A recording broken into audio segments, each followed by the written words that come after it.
ছোটবেলা থেকেই আমি তুলসী পাতা খেতে খুব ভালোবাসি, আর এটা তো শরীরের জন্য অনেক ভালো। অনেকদিন পর দুই বনুর সাথেও একটু দেখা হলো। রাধে রাধে, আমার একটা সুন্দর দিনে তোমাদের স্বাগত। লাস্ট দুদিনের ব্লগ একসাথেই পোস্ট করছি, অনেকটা বিজি ছিলাম তাই আর এডিট করে উঠতে পারিনি। মঙ্গলবার সকাল সকাল গিয়েছিলাম পড়াতে, পড়িয়ে বাড়িতে এসে এই গাছ থেকে তুলসী পাতা ছিঁড়ে খেয়ে নিলাম। তুলসী পাতাগুলো দেখে আমার অনেক লোভ লাগছিল। মা বলে আমি একদম ছোট্টবেলা থেকেই নাকি গাছে তুলসী পাতা ছিঁড়ে ছিঁড়ে খেয়ে নিতাম, গাছ একদম ন্যাড়া হয়ে যেত। তারপর বিকেলবেলা বেরিয়েছিলাম মি টাইম স্পেন্ড করতে, আর আমার মি টাইম তো কি তোমরা জানোই। গেছিলাম তো পড়াতে, সেখানে আন্টি দিয়েছিল আমাকে ব্ল্যাক কফি। পুরোটা খাবার পর আমার মনে পড়েছে একটা ক্লিপ নিয়ে নিই, তাই লাস্ট সিপে একটা ক্লিপ নিলাম। আমি যেহেতু রোজ টক দই খাই, তাই মা এবার থেকে বাড়িতেই টক দই পাতবে বলেছে। তারপর খেয়ে নিলাম স্মুদি। স্মুদি তো আমি সকাল বিকাল যখনই খিদে পায় খাই। এই করে সেই দিনটা কাটিয়ে পরের দিন সকালবেলা চলে যাচ্ছি পড়াতে, পড়িয়ে বাড়িতে এসেই তো যাচ্ছি আবার মামা বাড়ি।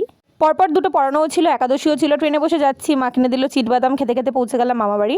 আর ওখানে তো গিয়ে ঘুবলু বুড়ির সাথে আগে একটু খেলতে বসে গেলাম। এটা তো আমার সোনা মামাম। মামাম খুবই কিউট বাচ্চা, ও কাউর কোলে যেতে গিয়ে কাঁদে না, মানে খুবই শান্ত। তারপরে তো খেয়ে নিলাম একটা পেয়ারা। একাদশীতে তো ফলাহারি আমি বেশিরভাগ টাইম করি। খুব শরীর খারাপ না থাকলে আমি রুটি বা অন্য কোনো শস্য খাই না। আর মনিকে তো তোমরা আমার অনেক ব্লগেই দেখেছো, ও তো দুষ্টু বেবি।